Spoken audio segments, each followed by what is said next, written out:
Hi friends, இன்றைக்கி நம்ம வந்து நிலக்கடலை உருண்டை எப்படி செய்யலான்னு பார்க்கலாம் வாங்க. நான் இன்றைக்கி வந்து வறுத்த கடலையும் அது கூட வந்து நாட்டு சக்கரையும் எடுத்துக்கிறேன். ஃபஸ்ட்டு வந்து கடலை வந்து நான் குறப்பாக அரைச்சி எடுத்துக்கிறேன். அதுக்கப்புறமேட்டு என் ஸ்வீட்டுக்கு தேவையான அளவு வந்து நான் நாட்டு சக்கரை ஆட் பண்ணிக்கிறேன்.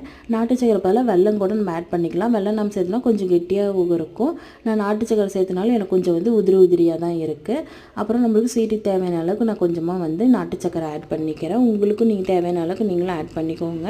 அப்புறம் ரெண்டும் வந்து ஒரு பல் ஸ்வீட்டு நம்ம எடுத்துக்கலாம். அப்புறம் வந்து ஒரு பிளேட்டில் வந்து மாற்றிட்டு நான் தேவையான அளவுக்கு நான் வந்து கடலை எண்ணெய் வந்து ஆட் பண்ணிக்கிறேன். நீங்களும் வந்து வேணால் நெய்யோ இல்லை தேனோ இல்லை கடலை எண்ணெயோ கூட நீங்கள் வந்து ஆட் பண்ணிக்கலாம். அப்புறம் நல்லா பிசைஞ்சு விட்டுட்டு இந்த பக்குவத்துக்கு வந்துச்சுன்னா நமக்கு வந்து கடலை உருண்டை வந்து பக்குவமாக வந்துருச்சு. இப்போ அதை நம்ம வந்து உருண்டை பிடிச்சிக்கலாம். இப்போ இந்த மாதிரி உருண்டை பிடிச்சி வச்சிங்கன்னா நல்லா வந்து கெட்டியாக ஆயிடும். இது அவ்வளோதான் ஃப்ரெண்ட்ஸ், சிம்பிளான ரெசிபி தான். நம்ம வீட்டிலே செய்யலாம். நல்லா ஹெல்த்தியாகவும் இருக்கும். குழந்தைங்களுக்கும் நம்ம தினைக்கு நம்ம தாராளமாக நம்ம அது கொடுக்கலாம். எந்த இதுவும் இல்லை. ஓகே ஃப்ரெண்ட்ஸ், பாய். மறக்காமல் நம்ம சேனலை சப்ஸ்கிரைப் பண்ணிக்கோங்க.